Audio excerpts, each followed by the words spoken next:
Hi everybody, Nicholefecteau from Better Homes and Gardens Masiello here with a quick Saturday morning video. I'm sitting here trying to figure out my business Instagram account.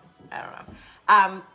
How to buy a house and 3 mistakes to avoid when buying a house. So when you're looking for real estate, the first most important thing before you even start looking that most people don't do is get pre-approved. A pre-approval or pre-qualification is going to help you to know exactly what price bracket you're looking at.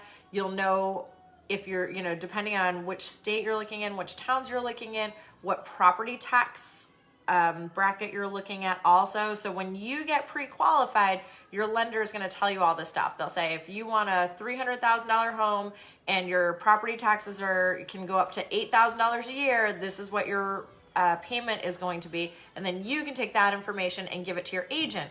The pre-qualification or pre-approval letter also has really important things on it that your agent needs to know, like what kind of a loan you're pre-approved for, what rate you're pre-approved at. There's a lot of intricacies in there that we need to know. So step 1, get pre-approved. Step 2, find a real estate agent. The best way to find somebody is to talk to somebody you know that has bought a house recently. The other way to find somebody is just to send me a message because I'll help you out. But you want somebody who's local to the area that you're looking in. That's really important. Some agents cover a really broad scope of area and don't know necessarily what's going on in particular towns. That might be really important for you to know. So my advice is to get hyper local with an agent. If you were looking for an agent in Portsmouth, I would go with somebody who lives in Portsmouth or who does most of their business in Portsmouth. I'm going to do another video on what questions to ask a real estate agent. So you've got your pre-approval, you've got your agent. The next thing you want to do is get on a list. Your agent will put you on an email list with MLS, and that's going to send you listings generally as soon as they come on the market. Really important in this market because listings are so hard to find. So if you want to know about things that as soon as they get listed, as soon as they're put on MLS, your agent will do that for you. Next step is to get a list together of what you want to go see. You want to be really aggressive. You want to see things as soon as they come on the market. Go to open houses. Do drive-bys on houses. If you have time, that's really important too. If something doesn't seem right, it probably isn't right. So if you see a house that's been on the market for 180 days and the price is great, there's something up. Do a drive-by on the house. So always drive by or go to an open house if you can before you even present it to your agent. The next step is going to be write a contract on a house. The step after that is going to be obviously negotiate and get your contract accepted. After that, you're going to have a home inspection and you have a chance to renegotiate your contract after the home inspection. Then you're off to appraisal. That's usually smooth sailing beyond that. We can always have problems with appraisals. And after that, you close. 3 mistakes to avoid when buying a house.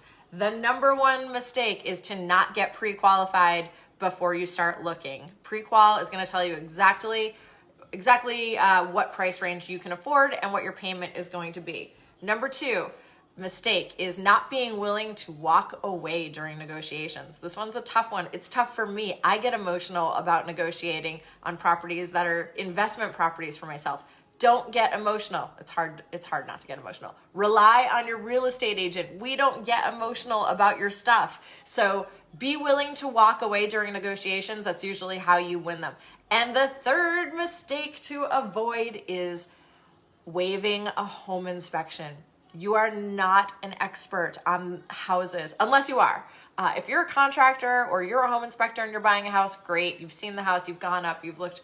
But if you are not, do not waive that home inspection. You could wind up with tens of thousands of dollars in issues in a house. And I know it's really popular right now, but what also is really popular is, having your money work for you and not work against you. And I would hate for a client of mine to waive a home inspection and then wind up with a huge problem. So those are the 3 mistakes. If you've got any questions, text me. I'm working today, 207-251-9535. I'll be back on Monday because I'm taking Sundays off, at least from videos.